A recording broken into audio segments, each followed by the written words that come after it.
Pessoal, boa tarde. Tá? Em primeiro lugar, é um desafio, depois de uma feijoada dessas, falar de bebida, né, com frio desses, tá? Mas acho que conto com a colaboração de todos também. A prática, além da pesquisa, tá? Também quero agradecer à Agrária, além de um cliente na cerveja. Tá? Eu tenho muitos ex-alunos aqui, tenho grandes amigos aqui, e sempre que foi solicitado a minha ajuda em projeto, a participação, eu venho com o maior prazer. Então é uma honra estar aqui. Eu quero agradecer a oportunidade de falar e principalmente de falar um pouco o que é madeira. Tá? Se vocês esperam grandes respostas aqui, eu acho que eu vou frustrar vocês, porque faz 21 anos que eu trabalho com madeira e eu tenho grandes perguntas ainda. Tá? E é isso que eu quero trazer com vocês, fazer uma troca de experiências aqui. Tá? Ah, mas então você só tem pergunta? Não, eu tenho produtos medalhados que eu ganhei usando madeira brasileira. Tá? Mas assim, ciência é um tema que está longe de ser esgotado, é um tema que ainda tem muito para descobrir. O mais triste é que antes da gente descobrir, tem madeira que já vai estar extinta ou que a gente não vai poder explorar. Tá? Então é um tema que a gente tem muito ainda para fazer, e o tempo é curto e o potencial é enorme. Tá? Então vamos lá. Primeiro, essa foto é explicação. Madeira brasileira, meu alambique fica, minha destilaria fica no meio da floresta, da mata tropical. Então fiz questão de marcar aí para começar. Mas vamos lá, rapidamente. Eu estou aqui falando de madeira, mas só quero trazer um pouco. Tá?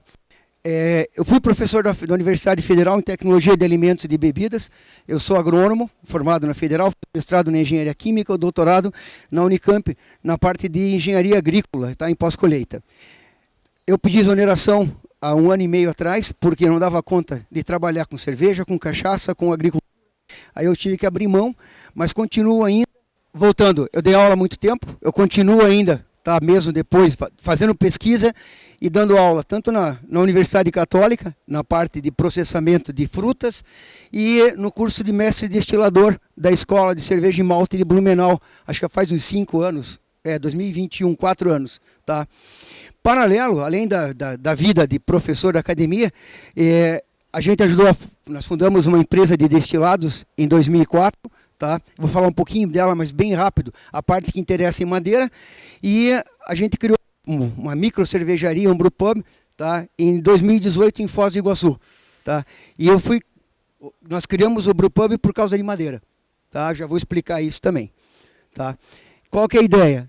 Hoje eu quero tentar com vocês juntar a minha experiência como professor, como pesquisador em madeira, um pouco da teoria, e com a prática, tá? De estar trabalhando com madeira brasileira há mais de 21 anos. Tá bom?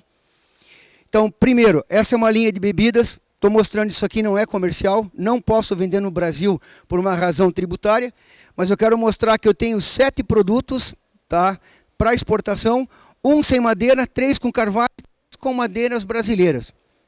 Foco principal era os Estados Unidos, foi para o Canadá, foi para a Europa.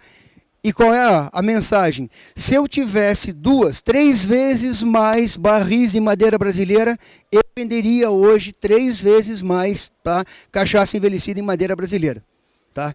Com uma ressalva: o importador, o cliente lá fora quer falar em Brasil, em madeira brasileira, e o grande medo o que é? Essa madeira é legalizada, a exploração é sustentável. Tá? Então até nas conversas de bastidores ali, a cachaça eu consegui exportar porque era orgânico, e depois de ser orgânico, ou junto com ser orgânico, a sustentabilidade e a documentação provando que eu tenho uma madeira de origem, de procedência legal. Tá? Isso é uma coisa bem legal, as questões aí de ESG, tá? A parte de ambiente. Tá bom? E as que ganharam mais medalha e premiação são as com madeira brasileira. Tá? Uma curiosidade, então a gente está exportando desde 2005, tá? A gente está exportando, e o que é legal? Quando você fala em carvalho, as cachaças que eu fiz, que eu amo, as mais caras em carvalho, não impressionam ninguém lá fora. Por quê? Porque se pegar um bom uísque é carvalho. Nós fizemos um uísque envelhecido em madeira brasileira, amburana, mandei para um concurso internacional, esperando vir a avaliação, veio uma avaliação bem grande, desclassificado. Porque não está em carvalho, não pode nem ser julgado. Tá? Por quê? Porque eu estou competindo com o uísque. Mas se eu comparar, mas o uísque, que mais? Brandy, grappa, é tudo carvalho. O que eu escuto dos clientes lá fora, chega de carvalho. Então, aí fica a dica, né? A madeira brasileira abre para mim um portfólio, um leque de opções, tá? Claro que com desafios, tá bom? Então, a maior parte de vocês interessados em cerveja, eu tenho orgulho de falar, junto com a Way Beer, nós criamos em 2008 a primeira cerveja maturada em barril de madeira brasileira que era de cachaça. Tá? Até eu brinco com o cervejeiro da Way, o Alessandro, tá? Que nós disputamos ou dividimos a paternidade. Tá? Ele fez a lager e eu trouxe a amburana. Tá? Então foi a primeira cerveja com barril de cachaça, tá? E madeira brasileira. Depois disso, estou pegando duas empresas que eu ajudei, tá? Fornecendo madeira. O pessoal da Dum, o Murilo e o Luizinho, eles vieram com a proposta, vamos colocar cerveja em madeira, depois da Amburana Lager. Falei, beleza, Castanheira do Pará, Amburana e Carvalho. Joia? Por quê? Para ampliar meu portfólio. E olha o mote da campanha, a escolha é sua. A mesma cerveja, a mesma base, eu consegui diversificar usando um recurso que é madeira. Aqui a primeira cerveja que a gente fez na cervejaria, tá? Na 277 Craft Beer, que a gente tem lá em Foz do Iguaçu. Tá? Eu tenho orgulho de dizer que dos cervejeiros que passaram pela cervejaria, 3 estão aqui. O cervejeiro atual está o Guilherme, o Ivan, que ajudou a instalar os equipamentos. Tá? Então a gente teve primeira medalha, primeira cerveja que a gente fez, uma lager em carvalho, em barril, que era de cachaça. Tá? E qual foi a opinião que eu recebi, bastidores? Ninguém acreditava que uma cerveja leve pudesse ser trabalhada em madeira. E diz que isso chocou. E por que eu estou colocando isso aqui? A cervejaria nasceu porque eu fornecia madeira para todo mundo botar cerveja dentro. Eu falei, vou fazer uma, aí eu faço a minha cerveja para colocar no barril que eu tenho. Dentro da destilaria eu tenho 900 barris de madeira. Então eu tenho a madeira, só falta a cerveja. Aí decidimos abrir uma cervejaria, tá? E a última que a gente ganhou agora, tá? Eu tenho um certo orgulho, nós ganhamos a medalha de ouro no World Beer Cup, com a Quadruple, está aqui em destaque até a cerveja que nos deu a medalha, tá? São 2 medalhas para 2 amostras inscritas, uma cerveja, uma Quadruple, maturada em barril de madeira brasileira, que era usado para cachaça, Castanheira do Pará, tá bom? Então, feito esse histórico para justificar a minha presença aqui, tá? Uso das madeiras brasileiras na produção de bebidas. Quando foi escolhido o tema, eu falei, vamos colocar bebidas, por quê? Assim como a cerveja tem o desafio de manter mercado, e a gente também está falando em destilados de cerveja, em destilados de malte, eu acho legal não colocar só uso de madeira brasileira para cerveja, mas também para outras bebidas, porque as cervejarias estão buscando também novos caminhos. Então, fica aí um campo, um espaço mais aberto, tá? E, para falar em madeiras, eu quero juntar 2 coisas. Primeiro, eu estou trabalhando com madeira há bastante tempo, o processo, a tecnologia, e aí eu brinco, né? A gente fala em processo versus mercado, não, é processo mais mercado. Eu não faço nada, não desenvolvo nada se não for para vender. Eu acho que esse é o objetivo de todo mundo aqui. A gente pode ter uma curiosidade de colocar algo na panela para fazer, para servir para os amigos, mas acho que o meu objetivo hoje aqui é a gente começar a falar um pouquinho de mercado também, tá? Então, por que também estou trazendo outras madeiras? Madeira, recipiente de produção. Ano passado retrasado, eu dei uma palestra no encontro de cervejas selvagens lá em São Paulo. Madeira na produção de cerveja selvagem. Onde é que entra a madeira? Cara, o recipiente de produção, eu faço a fermentação dentro de barril. Mas eu faço a fermentação dentro de madeira brasileira, tem diferença? Claro que tem, já vamos discutir. Recipiente de armazenamento, tá bom? É a história, eu guardo o meu produto dentro de madeira. Recipiente de transporte e, é claro, a maturação. Dorna de fermentação. Quando eu bati essa foto, fiz questão de colocar ali, 2003, o proprietário falou, meus avós fizeram esse tanque de fermentação há 60 anos atrás. Já faz 22 que eu bati a foto, tá? E está produzindo ainda. Pô, Macari, por que faziam isso? Porque há 80 anos atrás falar em aço inox não era tão simples. Tá? Mas eu posso trabalhar hoje, pensar na madeira brasileira para fermentação, para criar um ambiente, para criar diversidade. Tá? Armazenamento. Então, vou armazenar, e isso volta um pouco na história. Para que era usada a madeira? Cara, eu produzia bebida, eu tinha que guardar. Eu vou guardar aonde? Tanque de inox, 200, 300, 400, 500 anos atrás? Não tem. Ah, vou guardar em polímero, em plástico? Não tem. Então, a madeira também tem essa capacidade, essa possibilidade de uso. E uma curiosidade, a forma do barril é para facilitar o transporte. Quem já rolou um barril desses e faz virar curva e faz ele manobrar ele, a forma dele é para facilitar o transporte. Deitou, rola. Deixou em pé, empilha. Então, transporte e armazenamento, a forma do barril é para isso. Tá bom? E é óbvio, a grande descoberta é, armazenei o meu produto, coloquei na madeira. Se eu tiver um pouco de paciência, ou se eu tiver um fracasso e eu não vender ele ficar parado, depois de um tempo eu vou avaliar e ele sofre uma transformação. Essa mudança, essa transformação, vamos chamar de maturação, tá? Que não é uma descoberta de agora, mas é uma questão que eu gosto de trabalhar. Por quê? Porque é a química, a teoria do negócio. Eu vou colocar as reações e depois eu vou falar um pouco da questão do tempo, que a gente vai falar dessas reações. E eu vou considerar o tempo. Isso aqui é uma questão para a gente pensar quando fala em envelhecer madeira. Larga lá e o que acontece? Rapidamente, nós vamos trabalhar. Nós temos um solvente que a gente chama de bebida. Não importa se é cerveja, não importa se é uísque, não importa se é um líquido, uma solução de água e álcool, eu vou ter uma extração. Extração dos compostos da madeira. Esses compostos que estão na madeira, eles são ainda acrescidos por compostos gerados pela decomposição da madeira. Mas, cara, o que é a decomposição da madeira? Eu estou com uma bebida que tem naturalmente álcool e ácido. Esse álcool e esse ácido atacam a madeira e vai liberar um material que naturalmente não estava presente, não era solúvel. Tá? Paralelo, microoxigenação. A gente fez o primeiro trabalho com microaeração, microoxigenação em 2007. O equipamento comprado que veio da Europa está aqui na agrária hoje, até virou acho que uma tese na área de microaeração, microoxigenação de cerveja. A madeira permite uma troca. Tá? A reação entre os compostos da madeira que estão liberados, as reações dos compostos da bebida.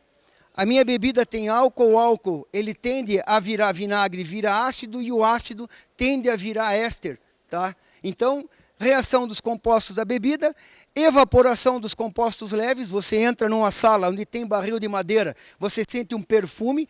Eu brinco que é uma sacristia, uma capela, pelo aroma, tá? É lindo, o lugar é fantástico. Eu tenho a evaporação de compostos leves que são liberados e passam pelos poros da madeira, tá? Reação entre os compostos da madeira com os compostos da bebida e o ar. À medida que eu consigo extrair taninos da madeira, a bebida faz a extração do tanino, você vai provar aquela cachaça com tanino, aquela cerveja com tanino, ou uísque com tanino, cara, não é legal. Ele lembra uma fruta verde.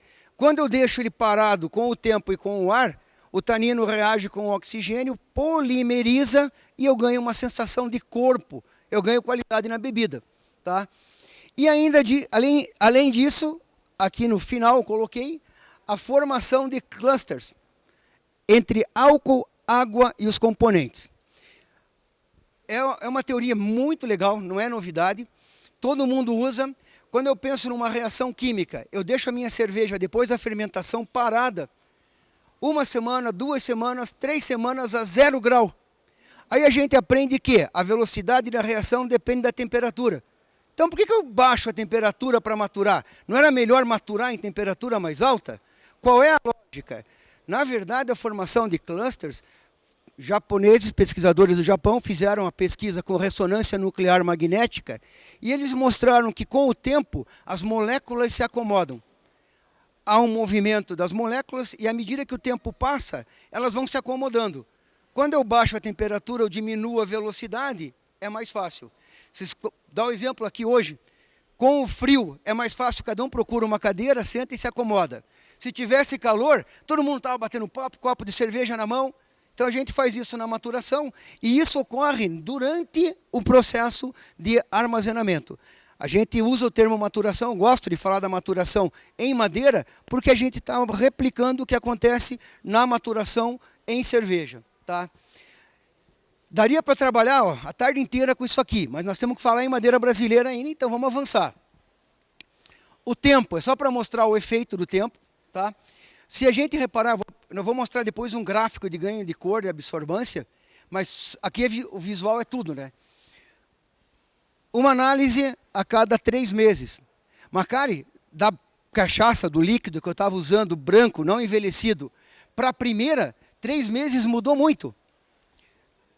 6 meses mudou, mas depois ele estabiliza. Sim, começa a saturar e aí você não tem mais extração, o ganho de cor diminui. Então, só para mostrar que o tempo é uma reação, é um fator que a gente tem que avaliar muito bem. Escuta, se eu quero aportar madeira, se eu quero aportar cor, se eu quero diversificar o meu produto, eu preciso guardar 1 ano, 2? Ou eu já estou trabalhando, eu já estou dando uma variedade diferente no meu portfólio em 3 meses, em 6 meses? Não preciso guardar 1 ano, 2. Quanto custa? Qual é o risco? Então a gente tem que avaliar. Então o tempo e velocidade aí, tá? Para ver o que compensa. Só diminuir a velocidade um pouco, fazer aquele intervalinho, tá? Vocês perceberam que eu estou falando um pouco de madeira. Por quê? Eu quero primeiro contextualizar, falar do que é o envelhecimento, do potencial da madeira para chegar em madeira brasileira. Porque tudo que eu estou falando aqui, depois nós vamos avaliar. A extração de cor. Eu vou mostrar aqui o meu trabalho, acho que 10 ou 12 madeiras brasileiras, a gente envelheceu ao longo do tempo, quanto que deu de cor. Mas então eu tenho que falar, antes de falar da cor em madeira brasileira, o ganho de cor em envelhecimento. Então eu estou acelerando um pouco para poder entrar depois na parte de madeira brasileira com mais calma. Eu estou tendo um nivelamento rápido aí, para todo mundo entender mais ou menos, tá, chegar no mesmo patamar. Estou com o meu barril de madeira, coloquei a cerveja, coloquei o uísque, coloquei vodka, coloquei qualquer coisa. A velocidade dessas reações que eu listei ali, ela depende de 2 grupos de fatores.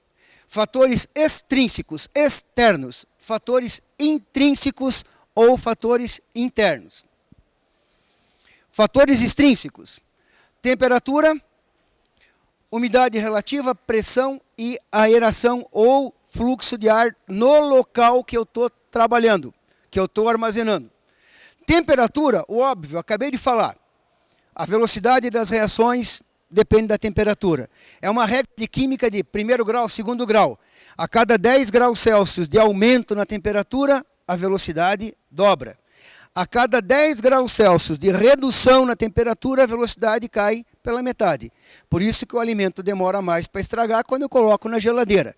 Quanto menor a temperatura, mais tempo demora para ocorrer as reações. Tá? Umidade relativa. Por que a umidade relativa é importante? Regra geral. Temperatura aumenta a evaporação, aumenta a velocidade da reação. Umidade relativa. Se eu colocar o meu barril com a bebida num ambiente quente e seco, ele vai perder água. Se eu colocar a minha bebida num ambiente quente e úmido, ele vai perder mais álcool. Teoria de equilíbrio. Se tem pouca água, pula a água para fora. Se o meu ambiente é úmido, pula a água, mas vai pular mais álcool. Então a umidade relativa vai afetar a velocidade da reação e o que está acontecendo nesse processo. Pressão atmosférica, a melhor maneira de dizer, de descrever, o barril respira. Por que ele respira? Ele está liberando gás. Compostos leves saem do barril. Por que ele sai do barril? Num dia como hoje está frio, mas ontem estava quente. A pressão dentro do barril está maior. Ele solta ar. Quando ele soltar ar, a temperatura está equilibrada. Amanhã esquenta. A pressão de fora aumenta, empurra ar. Então a pressão atmosférica, por incrível que pareça, ela afeta esse processo de respiração do produto que está dentro do barril. E a aeração por quê? Óbvio, se o meu ar está seco e saiu água e eu paro, estabilizou, a reação para. Se eu tiver uma vazão, uma renovação do ar, eu continuo mantendo esse processo, eu continuo alterando aí o meio ambiente. A gente fez um trabalho bem legal no Paraná de armazenar a mesma bebida na mesma madeira. Mesma madeira significa mesmo lote de madeira feito pelo mesmo tanoeiro, pela mesma tosta, tá? E armazenar em 2 ambientes diferentes, Cascavel e Morretes, tá? Então tem uma certa experiência de armazenar o mesmo produto em situações diferentes, resultados diferentes, óbvio, tá? Fatores internos, estou listando aqui a bebida, o que eu vou colocar dentro do barril, que vai extrair, que vai reagir com a madeira, e o que eu vou vender. A madeira, que é o tema principal de hoje, a tosta, que acho que todo mundo já ouviu falar. Dá um exemplo prático de tosta, café. Você vai numa loja de café, numa cafeteria, o que você quer? Um café, de que lugar? Está aqui, mas qual a torrefação? Tosta leve, tosta média, tosta profunda? Na madeira é a mesma coisa. Eu estudei há alguns anos tosta. Tosta do quê? Chamate. Chamate, a erva do chimarrão é a mesma do chá. Uma é sem tosta e a outra é tostada, tá? Café, também trabalhei com café orgânico. E, naturalmente, madeira. Então, a tosta, o tamanho do barril, a gente vai ver detalhes, até uma brincadeira ali que eu fiz. E o headspace, o que é o headspace? É o espaço vazio dentro do barril. 3 barris diferentes, 3 tostas diferentes com o mesmo whisky, tá? Com headspace diferente. Macari, isso aqui, o volume de espaço vazio depende da tosta? Não posso controlar. Isso aqui era numa empresa, eu não posso dizer se o tempo que estava ali é o mesmo, mas só para a gente explicar ou mostrar o que é o headspace. Por que o headspace é importante, esse espaço vazio? Tá? Primeiro, dita a quantidade de ar que está em contato com o produto, e segundo, a quantidade de madeira seca. A quantidade de madeira seca é outro problema também que a gente vai enfrentar, principalmente em cerveja. Eu não quero ar dentro do barril, porque ar e cerveja tem problema de oxidação. Como é que eu faço? Eu abro o barril e completo com cerveja. Toda vez que eu abro o barril, entra ar e eu aero a cerveja. Tá? Então esses são os problemas que a gente vai trabalhar, a gente já vai ver alguma coisa aqui para frente. Tá? Primeira bebida, eu chamo de solvente, porque nós estamos fazendo uma extração com solvente. Características químicas. Qual é a graduação alcoólica? Eu coloco um barril na minha adega. Macari, você usou o barril para cachaça? 2 anos, 5 anos, 10 anos. Você vai colocar cerveja? Cara, não tem mais nada, já esgotou. Já tirou tudo. Como tirou tudo? Estava com cachaça 52, 54, eu estou colocando uma bebida a 10% de álcool, ABV. Tem coisa que está ali. Opa, que legal. E pior, a cachaça deixou coisa ali. Então eu tenho a junção do líquido que estava lá dentro, a bebida anterior, o uso anterior, e ainda tenho a questão do solvente que mudou. Eu estava com uma graduação e estou agora usando outra. pH e acidez, tá? Não é aula de química. Os 2 compostos estão relacionados, mas não são sinônimos. A quantidade de ácido não quer dizer que seja a mesma quantidade de hidrogênio livre, mas é legal a gente considerar. E os compostos secundários. O que é composto secundário? Tá? Eu estava falando com a Fernanda Bresciani até, a gente estava falando de chá, e eu falei, eu tenho um colega meu que ele fez um curso, estudou na Argentina, ele fez a faculdade de Tea Designer. Falei, cara, não sei o que é, mas o nome é muito chique, né, cara? Tea Designer, né? Você imaginou um Brew Designer, né? Porra, o cara vai desenhar o chá, não é pegar o papel e fazer um desenho, é projetar. E essa é uma dica que eu queria colocar para vocês já. Tá? A gente tem, às vezes, a sorte, né? No nosso caso, a primeira vez que nós ganhamos a medalha com cerveja de madeira, nós tivemos a sorte. Era uma baita de uma cerveja para beber no TEP, e quando eu coloquei na madeira, deu certo. Mas normalmente não é o recomendável. Eu vou desenhar, eu vou projetar uma cerveja para envelhecer. A quantidade de açúcar residual, o corpo que eu vou colocar nela. Puta, eu não bebo isso aqui, mas não é para beber. É para envelhecer. Eu trouxe aqui depois, Tem uma garrafa aqui e uma lá, só não tem muito copo. Essa é a bebida que eu coloco dentro do barril. Macane é bebida que você vende na garrafa, que você bebe? Não, cara. 52, 53% de álcool.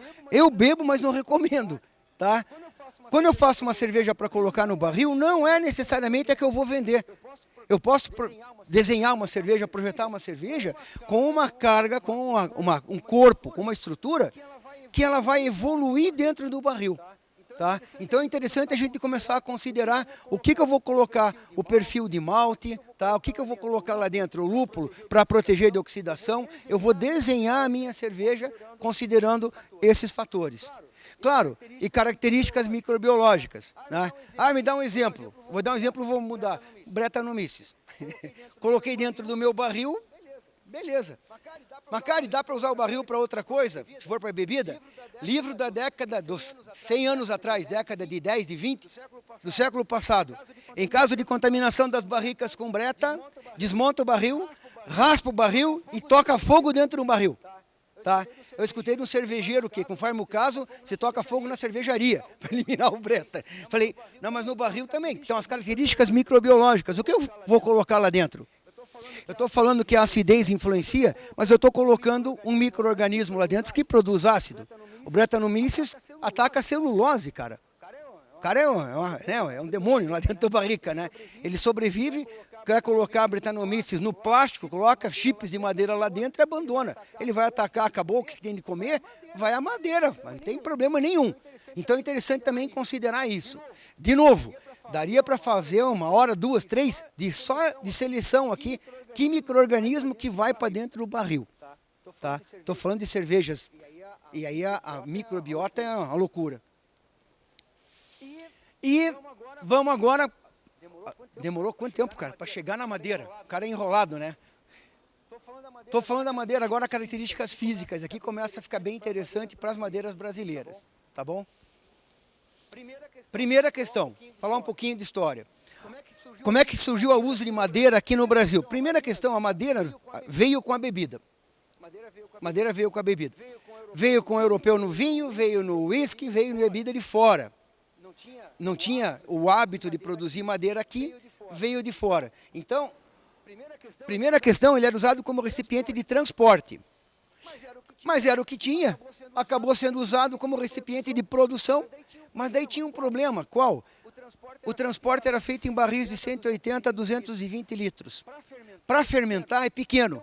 Então vamos fazer o quê? Vamos usar madeira? Vamos. Vamos usar as madeiras da terra. Aí começou o uso de madeira brasileira. Então está ali, 80 anos, 100 anos atrás, aquelas canoas que eu mostrei ali eram de canela preta. Não tem canela preta na Europa, é madeira brasileira. Então começou a se fazer recipientes de fermentação de maior tamanho, porque era o que precisava, de madeira brasileira. E claro, se eu estou fermentando em maior tamanho, destilando em maior tamanho, eu vou ter maior volume de produto e eu preciso armazenar. Eu vou armazenar em que barril? Não, eu vou desmontar 10 barris de 200 litros e vou fazer um de 2.000? Não. Vamos fazer armazenamento em recipientes maiores e vamos começar a armazenar em madeira brasileira. Tá? Num primeiro momento não dá muito impacto, porque quanto maior o tamanho do recipiente, menor a superfície específica, menor a alteração, vamos embora. Até perceber que a madeira brasileira era interessante, o que aconteceu? Diminuiu o tamanho do volume, diminuiu o tamanho do barril. Então os primeiros tanques eram de armazenamento, eram de produção e eram de grande volume. Então você vai encontrar no interior, as empresas velhas, com madeira de 50, 100 anos atrás, estão usando, não tem problema nenhum, tá? Só que elas não aportavam muito material, porque eram recipientes muito grandes. 5.000, 10.000 litros, 50.000 litros. Então a reação, o contato da bebida com a madeira era menor. Tá? E claro, daí deu origem à maturação. Tá? Se observou que a madeira brasileira dava uma outra pegada. Eu peguei uma lista aqui, mas vai ficar isso depois, vai ficar gravado. Quem quiser depois vou deixar meu contato. Tá?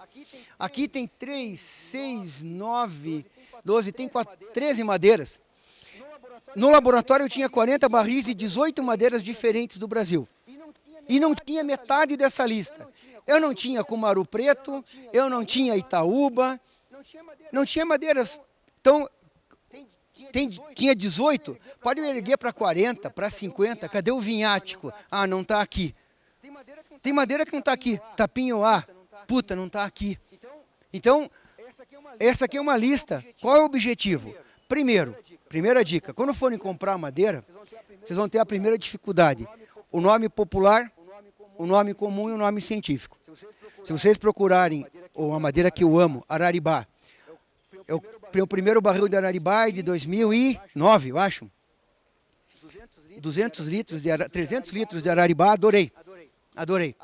Aí consegui arrumar mais um Araribá, fiz, quando chegou da tanuaria, eu falei, cara, fudeu. Acho que é rara a madeira. Um é laranjado, rosado, e o outro é amarelinho. Aí eu fiquei, vou no boteco, tomar uma cerveja com os peão, aí eu contei o caos. Aí eles falaram, escuta, você tá com o vermelho e o amarelo, mas tem o rosa. Aí vamos ver o que é o nome científico? Araribá. Cadê? Não está nem aqui. Araribá. Cara, Centrolobium. Puta, que legal. Araribá amarelo, Centrolobium macaeta. Puta, deu embaixo Araribá amarelo, Centrolobium robustum. Ah, mas o vermelho também tem o mesmo nome. Aí olha embaixo, tem o tomentosum. Aí tem... Quer dizer, a gente não consegue ainda hoje no Brasil ter uma precisão na compra da madeira. E isso é um inferno, tá? Os que eu comprei na época da faculdade, quando eu caiu a ficha, eu chamei um taxonomista de madeira da engenharia florestal e o cara fez ali um checklist para me dizer o que eu já tinha comprado, para identificar, tá? E a outra questão, a área de ocorrência. Nós já vamos bater um pouco. É a área de ocorrência norte do Brasil, Mato Grosso e Pará. Bahia, Minas Gerais e Paraná. Nós estamos falando de grandes áreas de ocorrência. E nós vamos falar de terroir e condições ambientais, tá? A gente viu a questão da cevada para malte. Chove muito, chove pouco, calor. Nós estamos falando de outro vegetal. Mesmo problema, tá? Características físicas. Isso aqui é legal. Característica física é legal por quê? Nós estamos falando de entrada de ar. Para cerveja não é legal. Porosidade, aeração. Então, características físicas. Dureza, densidade e resistência mecânica, tá? Tá aqui, ó, agora o nome científico primeiro, o nome comum e a dureza, tá? Dureza é a resistência da madeira. Mas, cara, e por que é importante a dureza? Porque se eu for fazer um barril, se eu for trabalhar, se eu for fazer uma espiral, se eu for fazer chips, quanto mais duro, mais difícil de processar. E a densidade, quanto mais denso, menos poroso, menos aeração. Vamos falar de todos os números? Nem fudendo, já estou dormindo em pé, imagina se eu começar a botar o número. Um resumo bem rápido. Quercus alba, carvalho americano, Quercus rubor. Olha a densidade e a porosidade. Padrão mundial de bebida. Agora eu pego do lado. Densidade, madeira brasileira. Cara, 0,68 para o carvalho americano. 0,68, amburana. Mas eu tenho muita coisa ali. A Itaúba, cabreúva, bálsamo. São madeiras densas. O que vai acontecer? Se eu quero oxigenação, elas não vão permitir. Mas eu não quero oxidação. De repente eu não quero oxigênio. Essas madeiras me permitem um trabalho menor com cerveja. É uma possibilidade? É uma possibilidade. Tá? Então eu tenho essa densidade como uma característica interessante para eu avaliar. Tá? E de novo, por que a madeira brasileira, a maior parte delas, tem grande densidade? A gente vai ver que outra característica importante quando eu falo em madeira, nós estamos falando de propriedade física, propriedade química, o extrato, a resina. Madeira brasileira tem muita resina e normalmente é muito dura. Macário é um, é outro? Não, às vezes é as duas coisas. Mas por que ela tem que ser tão dura e tão resinosa? Porque, meu amigo, pega o mapa e você olha onde é que está o carvalho americano, o carvalho europeu, a posição que eles estão, e aí você bota essa madeira que cresce num ambiente europeu e você bota no meio da Amazônia, no meio da Caatinga, aí o buraco é mais embaixo, cara. É praga significa inseto, brocas, é doença, é fungo. Se essa madeira não tiver um mecanismo de proteção, se ela não for resistente fisicamente, ou se não tiver armas bioquímicas, biológicas, ela já ficou na estrada. A evolução fez isso. Ah, mas o que isso implica para mim? Isso implica para mim uma historinha bem simples. Estava em Minas Gerais, trabalhando com cachaça, e os produtores me deram uma lição. Quando eu fui a primeira vez, Macari, lá no sul vocês pagam mais caro pelo barril novo. É verdade? Compra um barril novo, carvalho americano, liga na tanuaria, bom, madeira de primeira e tal, $1.000. Carvalho já usado, bem usado, $200. Aí eu falei, tem razão, aqui é o contrário. O bálsamo mineiro, quanto mais velho, mais caro. Tem cara que compra o barril, o vizinho está sem dorna, está sem barril, ele empresta, daqui a 20 anos eu pego. Por quê? Em 20 anos você vai ter lavado o barril, vai ter tirado o excesso de resina e aí eu vou poder armazenar por um período maior, sem ter defeitos, sem ter aquele over de madeira. Tá? Então é interessante, o que causa isso? A natureza está me moldando. O barril é resinoso, é uma característica, por quê? Porque é vegetal, ele responde ao meio. Então, fiquem alerta com isso. Barril novo, cara, barril de primeiro uso. Vou meter uma cerveja lá dentro. Bish. Primeira recomendação, joga uma cachaça, fica 1 mês, 2 enxaguando, e a cachaça usa para acender fogo, usa para qualquer coisa, dá uma enxaguada, uma sanitizada na madeira e tira o excesso de resina. Tá? Então é só essa consideração, não vou falar de números, vai ficar aí na apresentação depois para quem quiser. Tá? E aqui tem as referências, de onde eu tirei esses valores. Tá bom? Aquilo que eu estava falando, só resumindo, a densidade, a durabilidade associa as duas coisas, a dureza com resina. Tá? Então cada madeira tem um perfil. Já vamos falar, o pior não é isso, cada madeira tem um perfil.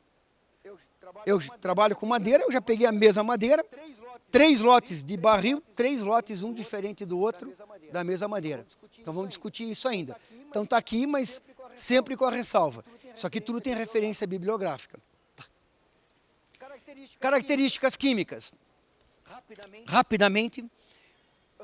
Eu estou falando de extrato de madeira. Mas, cara, por que você está falando de extrato de madeira? Não conseguiu a madeira, você compra o extrato. Tem as indústrias que vendem extrato de carvalho. Você pode pegar o extrato de carvalho. Porra, dá para usar? Puta, não vamos nem falar cerveja com que eu já bebi, né? Dá para usar qualquer coisa. Claro, desde que seja previsto em lei e desde que o consumidor se sinta agradado, vamos dizer assim, com a experiência. Mas eu estou produzindo um extrato no barril. O que é o extrato? Tá? Compostos solúveis em água quente, álcool, ácidos, tá? Compostos com baixo ou médio peso molecular. Beleza. O que nós temos? São compostos que são compostos de resistência, são mecanismo de defesa da planta. A planta, quando está num ambiente adverso, ela aciona o metabolismo secundário e vai produzir compostos diferenciados. As melhores regiões para a uva são as regiões que têm o melhor crescimento da uva? Não. São as regiões onde a uva sofre para crescer e ela vai produzir compostos de cor, de aroma, de sabor. O extrato é a resposta ao estresse do meio ambiente. Tá? A amburana, que todo mundo conhece, a amburana a gente chama aqui de amburana, lá no Nordeste Ceará é amburana de cheiro. A espécie é a mesma.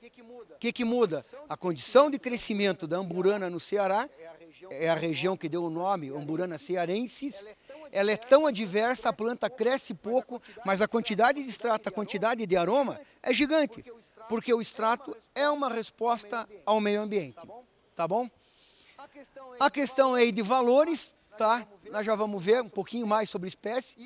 E o extrato aqui também é uma curiosidade. Eu já visitei produtor que falou, comprei esse barril aqui de madeira tal. Falei, cara, mas não é? Tá muito clarinho.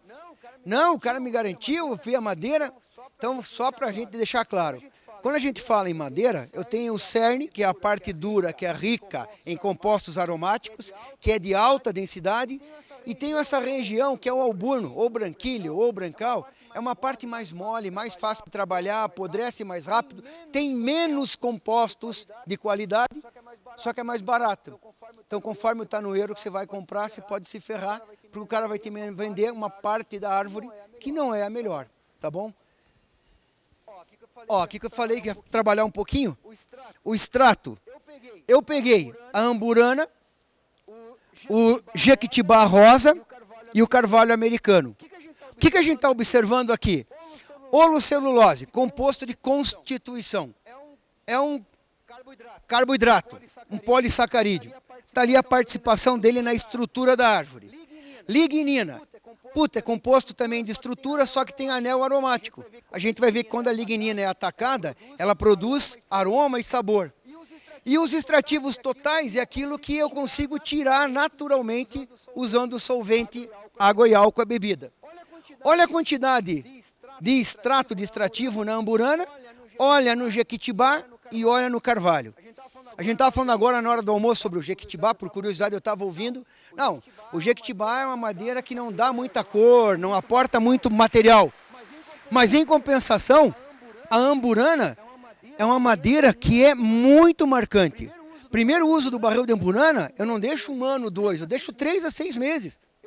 Eu tenho que tirar a bebida, senão o meu cliente vai encher o saco. Vou botar uma cerveja na amburana, cara, barril novo, quanto tempo vai deixar? Não bobeia, fica monitorando. Por quê? Porque ela tem muito material, é muito extrato. Então ela vai mudar rapidamente a característica da bebida, tá bom? Esse extrato, repara, olha aqui, agora a brincadeira, né? Como a ciência é complicada, né? Amburana cearense, 17,91%, tem a referência. O jequitibá, 9,46%. E o carvalho, 3 a 10%.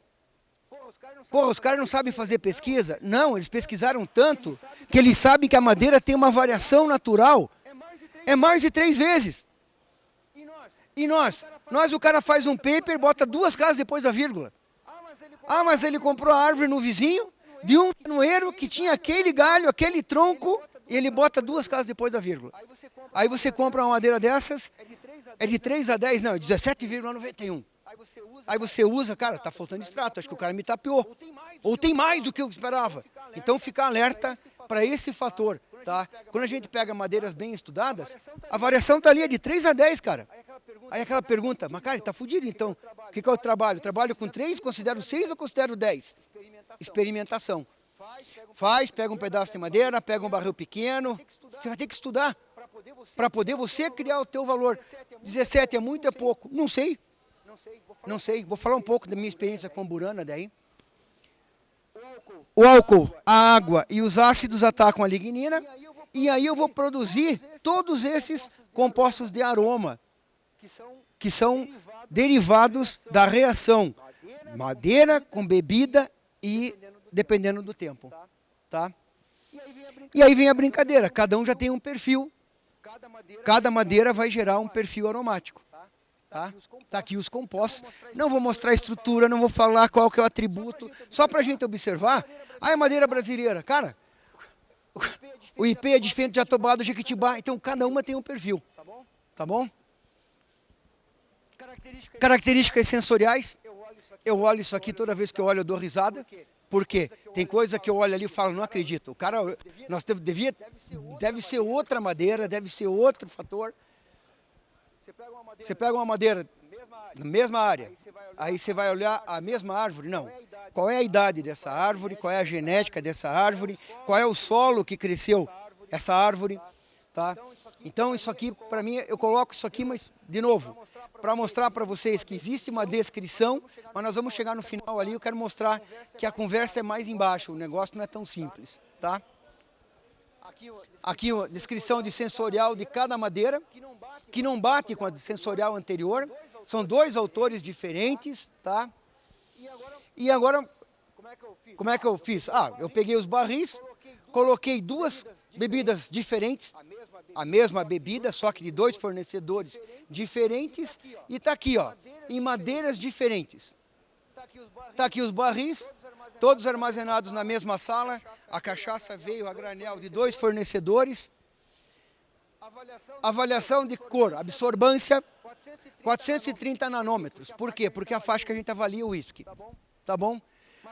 Macari, aqui é a escala de absorção? É. E o que é 1? Uma semana.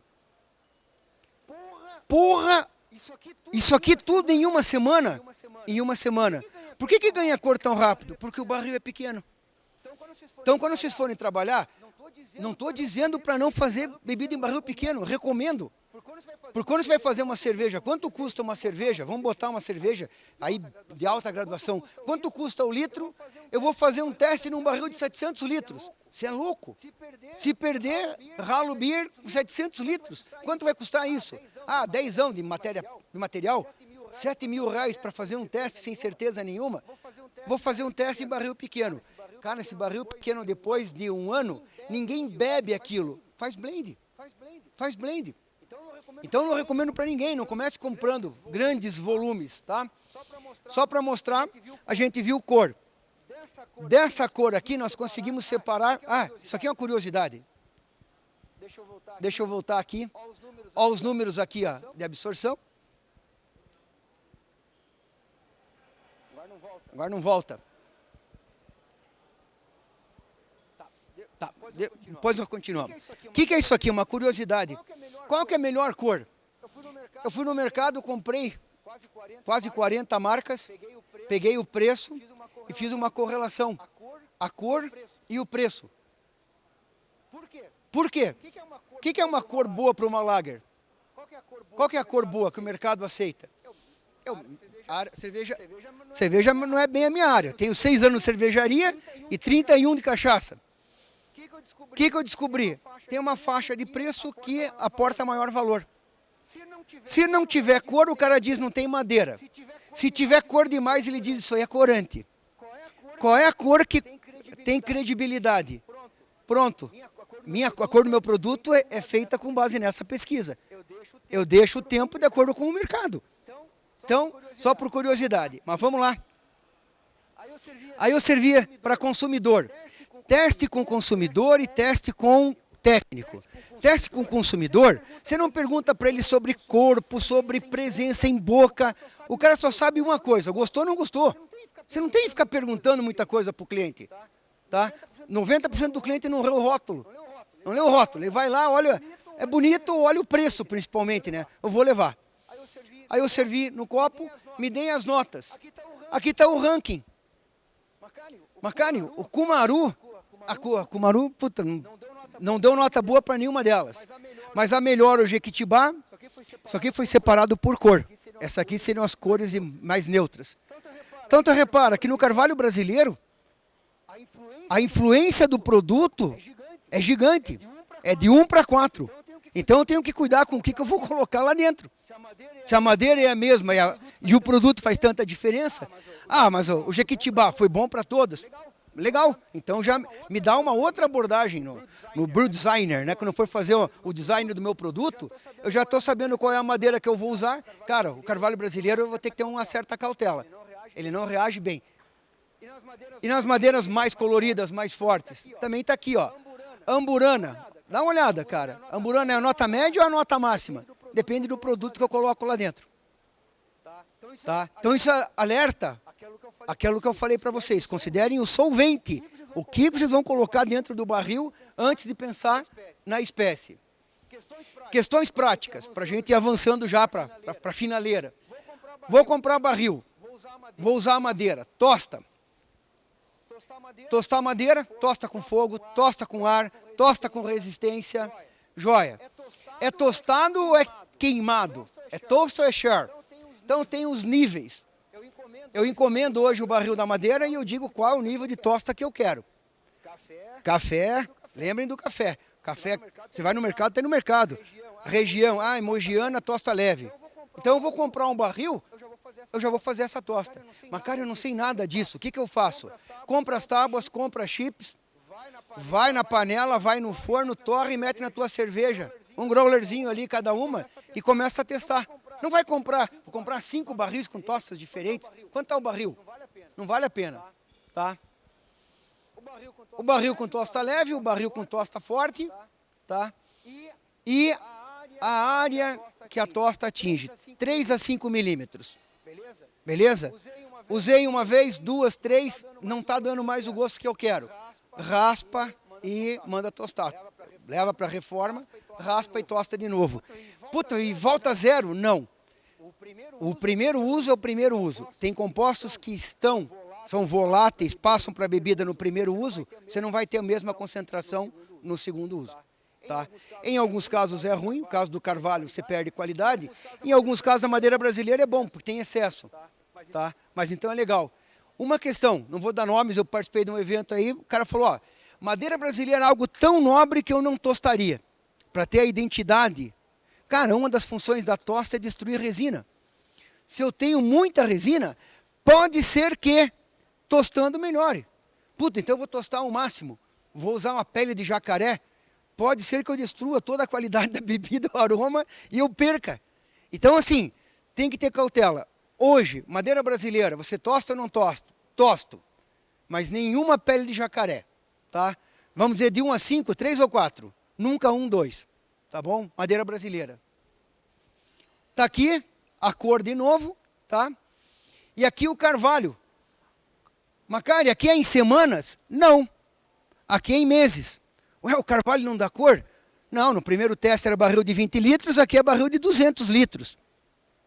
Então, tamanho do barril. Tamanho do barril é superfície de contato. A carne mais perecível que existe é a carne moída.